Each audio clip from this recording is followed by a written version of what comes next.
आपण मेंढी पालनात कधी कधी असा विचार करतो की आपल्या ज्या मेंढ्या वगैरे आहेत त्यांना दुसऱ्या ब्रीडने क्रॉस केलं तर रिझल्ट वगैरे कसा येईल।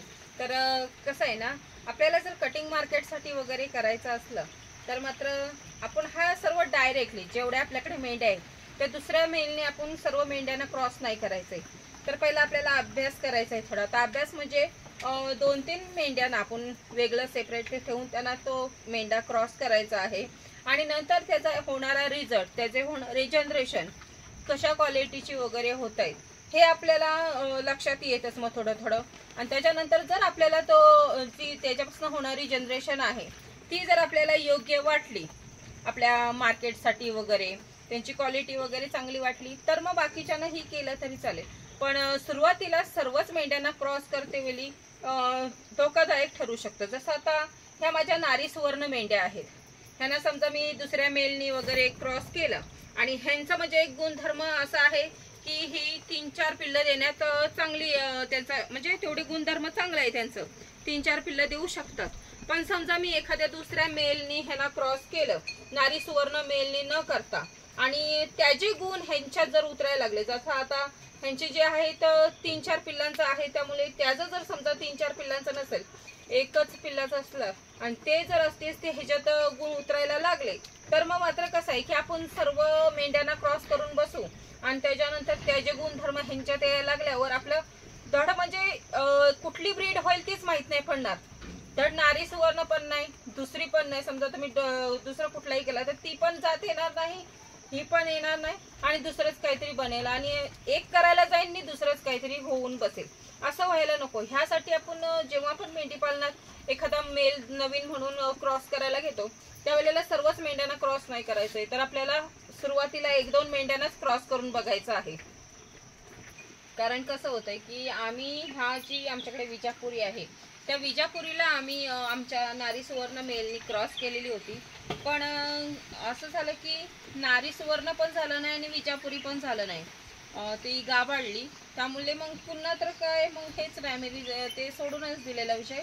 मग असं होतंय की समजा ह्या नारी सुवर्ण मेंढ्यांना दुसऱ्या एखादी मेलनी वगैरे क्रॉस वगैरे करायचं बोललं तर कसं होतंय की त्यांची जी समानता म्हणजे ह्यांचं जे सर्व गुणधर्म आहेत तसंच त्याचेही व्यवस्थित वजन वाढ वगैरे सर्व हे बघणं गरजेचं आहे। हे जर समान असलं तर मग कसं होतंय की आपलं मग हे पण सारखंच आहे ते पण सारखंच आहे असं होणार आहे। यासाठी आपल्याला जर रिझल्ट बघायचा असेल एखाद्या दुसऱ्या मेलचं जर क्रॉस करून तर मग काय करायचं आहे आपल्याला, सुरुवातीला मात्र सर्व मेंढ्यांवर नाही ते सर्व हे करायचं, आपल्याला 2-3 मेंढ्याच फक्त सिलेक्ट करून त्यांच्यावर हा रिझल्ट करून बघायचा आहे, त्याच्या दुसऱ्या मेलनी क्रॉस करून वगैरे बघायचं आहे आणि त्यांचं मग असते असते आपल्याला समजेल की त्यांचं कसं गुणधर्म वगैरे आहेत, सेम आहेत का आणि काही चांगलं आहे का, हे सर्व माहीत पडल्याच्या नंतर मग आपल्याला स्वतःहून कळतं की आपला कशात काय फायदा आहे तो। मग नाही तर कसं होईल, माझ्या जर नारी सुवर्णानं मी दुसऱ्या मेलनी क्रॉस केला आणि रिझल्ट नाही चांगला आला तर माझी जी 2-2 होत आहेत ती पण जातील आणि येणारी जी जनरेशन आहे ना नारी सुवर्ण होईल ना त्या जातीच्या मेलनी क्रॉस केलाय तो होईल, मग अशामुळे माझंच नुकसान होणार आहे। ह्यासाठी जेव्हा पण आपण एखाद्या मेलनी क्रॉस करतो त्यावेळेला सर्वात पहिला आपल्याला रिझल्ट बघायचा असेल त्यासाठी सेपरेटली 2-3 मेंढ्यांना क्रॉस करून आपल्याला बघायचं आहे, नाहीतर आपला हाही ते पण आपण गमावू। आणि कसं आहे ना की अनुभव जो आहे आपला तो अनुभव एकच असा गुरु आहे जो म्हणजे कसं आहे की आपल्याला जो केल्याशिवाय माहिती पडत नाही की काय योग्य आहे काय अयोग्य आहे।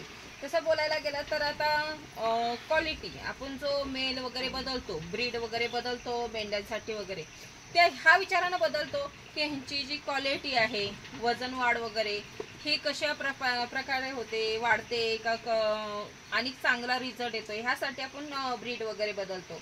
पण तसं जर माझं वैयक्तिक मत सांगायचं झालं तर मात्र असं आहे की आपण ह्या मेंढ्यांवर, आता ह्या माझ्या नारी सुवर्ण मेंढ्या आहेत ह्यांच्यासाठी आता मी मुरघास वगैरे केलेला, त्यामुळे त्याच्यातला आणि ह्यांच्यातलं जे गुण आहे म्हणजे जो बॉडी वगैरे असू दे, वजन वाढ वगैरे असू दे, ही चांगल्या प्रकारे आलेली आहे। मग आणि मी ह्यांच्यासाठी म्हणजे असं झालंय की ह्यांच्यासाठी ब्रीड न बदलता यांच्यासाठी चांगला चारा आपण लावला। आता जसं माझ्याकडे नेपियर वगैरे आहे तर नेपियर वगैरे न मी करता यांच्यासाठी मक्याचा डायरेक्ट मुरघासच ह्यांच्यासाठी म्हणजे पावसाळ्यात सुद्धा आणि उन्हाळ्यात सुद्धा मी यांच्यासाठी साठवून ठेवला आणि यांच्यासाठी वापरला खायला वगैरे ह्यांना चारा म्हणून।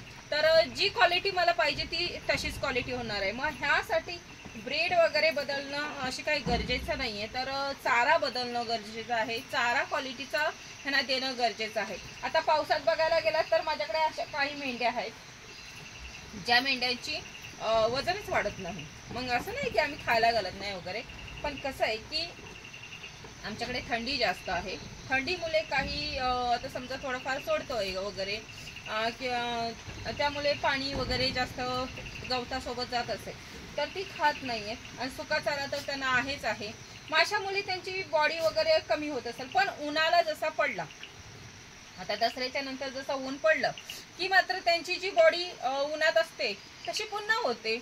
मग ह्यांना असं आहे की ब्रीड वगैरे दुसरं काही गरज नाही। आता ज्यांनी बनवलेला हा ब्रीड आहे त्यांनी पण किती म्हणजे किती वर्ष त्याच्यावर काम केलं असेल की ह्या ब्रीडला बनवायसाठी, आणि बनवलंय तर त्यांनी म्हणजे काहीतरी विचारानेच बनवलं असेल की ह्याच्यासाठी हेच योग्य आहे। जसं प्रत्येक बघायला गेलं तर पक्ष्यांमध्ये ज्याची जोडी त्यालाच आहे, तसंच ह्यांचा पण आहे की ह्यांच्यासाठी जो मेल आहे त्यांच्याच जातीतला, जसं नारी सुवर्ण आहे तर नारी सुवर्णच जातीतला आपला मेल आहे तर तोच त्यांच्यासाठी योग्य आहे, कारण की त्याच विचाराने त्यांना बनवलेलं आहे। मग दुसऱ्या मेलची वगैरे म्हणजे दुसरे ब्रीडची वगैरे ह्यांना गरज नाहीये, फक्त ह्यांना गरज आहे ती मात्र चांगल्या चाऱ्याची। चांगला चारा असेल तर ती आणि चांगली जास्त प्रकारे पिल्ले जशी आता 2 देत आहेत तर 3 देतील, 4 देतील, अशी वाढत जाणार आहे आणि त्याच्यासोबतच त्यांची क्वालिटी ही वाढणार आहे, वजन पण वाढणार। मग हा फक्त एकच आहे की ब्रीड न बदलता ह्यांचा फक्त चारा बदलावा आणि चारा क्वालिटीचा लावा। तसंच आता माझाही विचार तेच आहे की आपण जो नेपियर वगैरे हे केलेला आहे त्याच्या बदली ह्यांना आपण मुरघासच लावायचा आहे, तो पण मक्याचा। आणि कसं आहे ना की ज्यांना म्हणजे असं दुसऱ्या ब्रीडने वगैरे क्रॉस करायचं आहे तर त्याचं वैयक्तिक मत आहे, कारण की एवढंच आहे की ह्यांना मात्र दुसऱ्या ब्रीडने क्रॉस केला समजा तर मात्र आता ह्या माझ्या नारी सुवर्ण आहे, दुसऱ्या ब्रीडने क्रॉस केलं तर ह्या धड नारी सुवर्ण पण नाही राहणार, दुसऱ्या ज्या ब्रीडने मी क्रॉस करणार आहे नाही त्याचा पण येणार, म्हणजे असं कुठलाच ब्रीड असा तयार होणार नाहीये। त्यामुळे समजा आता जर एखादा ब्रीड माझ्याकडे मागायला, तर माझ्याकडे नारी सुवर्णच मागायला आले तर मी त्यांना नीट नारी सुवर्ण पण देऊ शकत नाही आणि ज्याने क्रॉस केला आहे तोही ब्रीड देऊ शकत नाही, कारण की तो दुसराच ब्रीड असणार आहे। मग काही लोकांना माहिती का ओरिजिनल ब्रीड लागतो।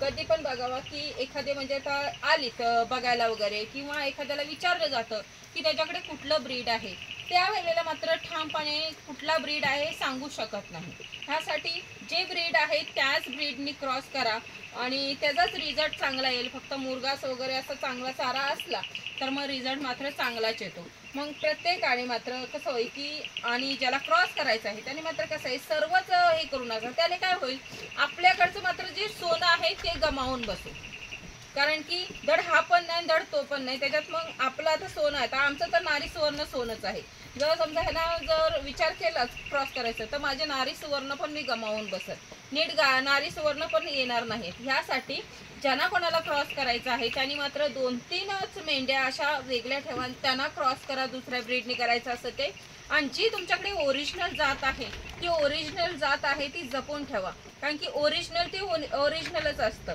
डुप्लिकेटला सहसा माणसं कोण एवढं हे पण करत नाहीत आणि समजा कटिंग वगैरे असलं तर ती वेगळीच गोष्ट आहे, पण सर्वच मेंढ्यांना क्रॉस करू नये दुसऱ्या ब्रीडने, आपल्या सेपरेटली 2-3 मेंढ्यांना क्रॉस करावा आणि त्याचा रिझल्ट बघावा आणि मग त्याच्यावर तुम्ही करू शकता, तुम्हाला जसं व्यवसाय करायचा आहे।